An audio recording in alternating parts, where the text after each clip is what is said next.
So in previous video हमने क्या देखा है, we have seen how atom acquire the electronic configuration of nearest noble gas. Okay, atom क्या करते हैं, अपने नियरेस्ट नोबल गैस से जो इलेक्ट्रॉनिक कॉन्फ़िगरेशन खुद में एक्वायर करते हैं. हमने एग्जांपल किसका देखा था, Na का देखा था और क्लोरीन का देखा था. क्लोरीन ने क्या किया था, एक इलेक्ट्रॉन डोनेट किया था. सोडियम ने क्या किया था, एक इलेक्ट्रॉन डोनेट किया था. एंड क्लोरीन ने क्या किया था, एक इलेक्ट्रॉन एक्सेप्ट किया था. और फिर Na ने किसका इलेक्ट्रॉनिक कॉन्फ़िगरेशन एक्वायर किया था, नियॉन, जो उसके नियरेस्ट इनर्ट गैस एलिमेंट है. और क्लोरीन ने एक इलेक्ट्रॉन एक्सेप्ट करके ऑर्गेन का इलेक्ट्रॉनिक कॉन्फ़िगरेशन एक्वायर करके स्टेबल हुआ था. एंड देन दोनों ने क्या फॉर्म किए थे, NaCl. Okay, compound. ठीक है, तो देखो यहाँ पे एटम क्या करते हैं ये सब प्रोसेस में. An atom either lose gain और share the electron by forming a chemical bond. Okay, क्या करते हैं, गेन करते हैं इलेक्ट्रॉन या लूज करते हैं. जैसे NaCl ने लूज किया और क्लोरीन ने क्या किया, गेन किया. या शेयर करते हैं, शेयर कोवेलेंट बॉन्डिंग में होते हैं. ओके, तो यहाँ पे अभी हम आयोनिक देख रहे हैं, तो शेयर वाले एग्जाम्पल के लिए हम दूसरा वीडियो बना देंगे. ओके, तो एटम क्या करेंगे, लूज या गेन करेंगे या शेयर करेंगे इलेक्ट्रॉन और क्या बनाएंगे, केमिकल बॉन्ड बनाएंगे.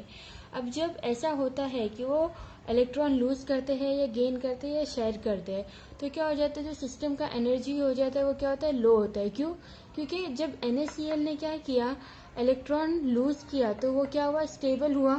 ओके, वो नियॉन का इलेक्ट्रॉनिक कॉन्फ़िगरेशन एक्वायर किया और वो स्टेबल हो गया. तो जब स्टेबल होगा Na और जब स्टेबल होगा क्लोरीन, ये लूज करके और ये गेन करके, तो वो क्या हो जाएगा, एनर्जी उसकी क्या हो जाएगी, कम हो जाएगी. कोई भी चीज़ स्टेबल होती है तो उसकी एनर्जी क्या होती है, कम होती है. और जब अनस्टेबल होगा वो, मतलब जब उसके आउटर ऑर्बिटल कंप्लीट नहीं हो गए तो वो अनस्टेबल होगा. And when it will be unstable, the energy of the system will not be lower, the energy of the system will be higher. Okay, so when an atom either lose, gain or share electron by forming a chemical bond which lowers the energy of a system, as a result molecule become more stable than an atom. Okay, अब ये last वाले sentence का मतलब क्या है कि जब हम एटम को देखेंगे तो एटम Na है और क्लोरीन है. ओके, यहाँ पे सोडियम और क्लोरीन है, लेकिन इनके जो आउटर ऑर्बिटल है वो कंप्लीट नहीं है, आउटर ऑर्बिटल कंप्लीट नहीं है. तो ये क्या है, अनस्टेबल. लेकिन जब ये शेयर और ये जब लूज करेगा इलेक्ट्रॉन और जब ये गेन करेगा इलेक्ट्रॉन, तो इनके क्या हो गया, आउटर ऑर्बिटल कंप्लीट हो जाएंगे और ये क्या हो जाएगा, स्टेबल हो जाएगा. तो इनिशियली वो अनस्टेबल होते हैं, जब लूज या शेयर या गेन नहीं करते थे वो अनस्टेबल होते हैं. लेकिन जब लूज करते हैं इलेक्ट्रॉन या गेन कर लेते हैं इलेक्ट्रॉन, तो वो क्या हो जाते हैं, स्टेबल होते हैं.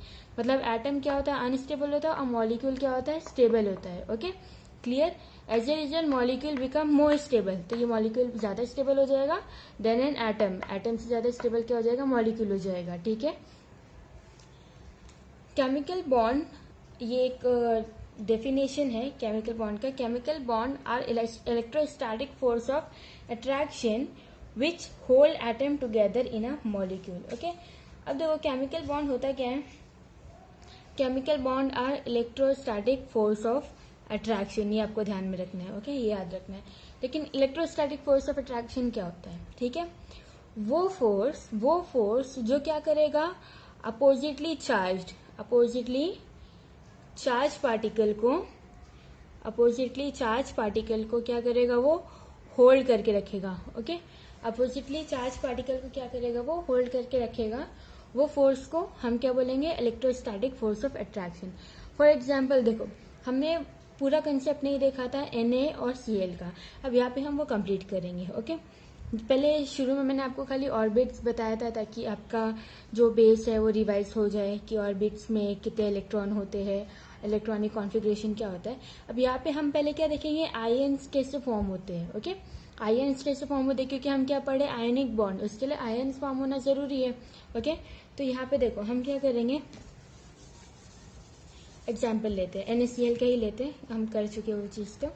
तो देखो Na क्या है, इलेक्ट्रॉनिक एटॉमिक नंबर क्या है Na का, 11. ओके, इलेक्ट्रॉनिक कॉन्फ़िगरेशन क्या है, 281. ठीक है, क्लोरीन का क्या है, 17.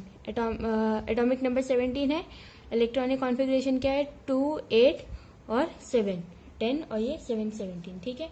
ये अनस्टेबल है क्योंकि आउटर ऑर्बिट में 1 इलेक्ट्रॉन है, जो कि 8 इलेक्ट्रॉन होना चाहिए, 8 इलेक्ट्रॉन होना चाहिए, लेकिन क्या है 1 इलेक्ट्रॉन है, ठीक है।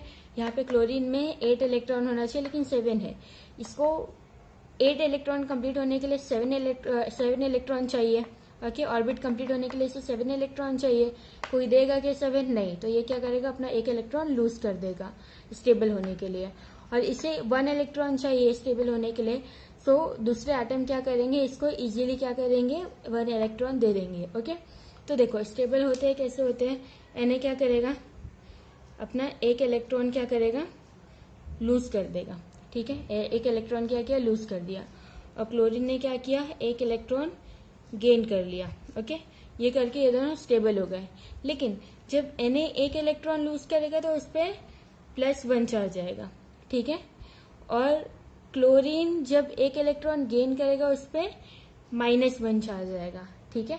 अभी देखो 1 हम लिखते नहीं है, लेकिन हम एज्यूम करते हैं, ठीक है। यहाँ पे 1 हम लिखते नहीं है। जैसे अभी मान लो मैग्नीशियम है, तो मैग्नीशियम पे +2 चार्ज होता है, तो 1 के अलावा बाकी जो नंबर रहते हैं ना वो लिखते हैं हम, लेकिन 1 नहीं लिखते। जैसे अभी यहाँ पे -1 है, लेकिन अगर -2 की बात आती है तो ऑक्सीजन है, ऑक्सीजन पे -2 चार्ज होता है, ओके। तो ये -2 लिखेंगे, लेकिन 1 नहीं, 1 की जगह खाली हम प्लस और माइनस लिख देते हैं, क्लियर। अब क्या हुआ, आयंस बन गए, okay.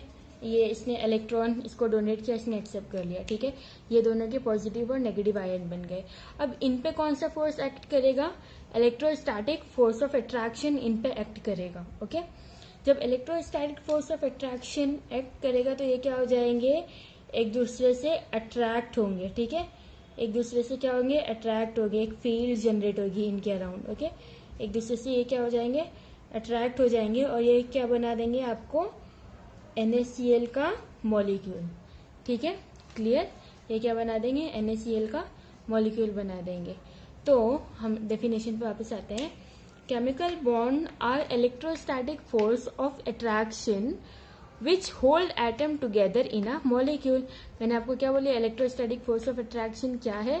Electrostatic force of attraction का मतलब ये है कि वो फोर्स जो दो अपोजिटली चार्ज पार्टिकल को क्या करेगा, होल्ड करके रखेगा, ओके। वो दोनों को एक दूसरे से अट्रैक्ट करवाएगा और दोनों को होल्ड करके रखेगा, ठीक है। तो उससे हम क्या बोलेंगे, electrostatic force of attraction which hold atom together in a molecule. ये दोनों एटम को जब होल्ड करेगा तो क्या फॉर्म हो जाएगा, मॉलिक्यूल फॉर्म हो जाएगा, क्लियर। तो ये जो डेफिनेशन है आपको याद करना है। आई होप आपको ये डेफिनेशन समझ में आया होगा, ओके।